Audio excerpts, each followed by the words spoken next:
কথায় আছে মাছে ভাতে বাঙালি। বাঙালিদের পাতে যদি মাছ থাকে তাহলে কিন্তু সবাই খুব খুশি। আজকে সেই রকমই খুশি করার মতো একটা মাছের রেসিপি নিয়ে এসেছি। আমি এখানে 4 টুকরো মাছ নিয়ে নিয়েছি, কাতলা মাছ। যতগুলো খুশি পিস আপনারা নিতে পারেন।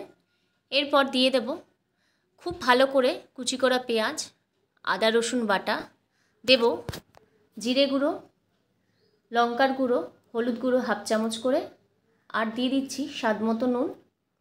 এর মধ্যেই দেব সর্ষের তেল বেশ খানিকটা। সব কিছু ভালো করে একসাথে মিশিয়ে নেব, মানে মেখে নেব। এরপর কড়াই বসিয়ে দিয়েছি গ্যাসের ওপরে। মেখে রাখা মাছটা এবার দিয়ে দিচ্ছি, আর সাথে যে পাত্রটার মধ্যে মেখেছিলাম সে পাত্রটা ধোয়া কিছুটা জল। এরপর খুন্তির সাহায্যে খুব হালকা হাতে নেড়ে ঢাকা দিয়ে একদম লো ফ্লেমে মাছটাকে রান্না করব। ঢাকাটা খুলে দিয়েছি, মাছের একটা পিঠ রান্না হয়ে গেছে। এরপর খুব আস্তে হাতে মাছটার উল্টো পিঠটা আমি এখানে ঘুরিয়ে দিচ্ছি মশলার সাথে, যাতে মাছটাও ভালো মতো সেদ্ধ হয়ে যায়।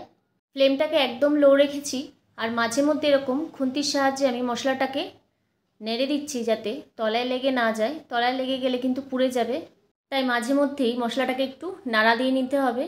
আস্তে আস্তে করে মশলাটা কিন্তু বেশ ভালো মতো কষে গিয়েছে, আর মাছটাও সেদ্ধ হয়ে গেছে। এরপর ফ্লেমটাকে অফ করে দেব।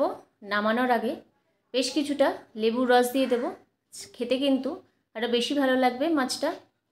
এরপরে নামিয়ে নেব।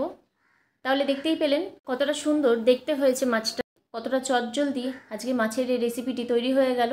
হাতে সময় কম থাকলে বা একটু অন্যরকম স্বাদ নিতে চাইলে এই রকমভাবে মাছের রেসিপি কিন্তু আপনারা করতেই পারেন। কেমন লাগলো আজকের এই রেসিপিটি মাছের অবশ্যই জানাবেন।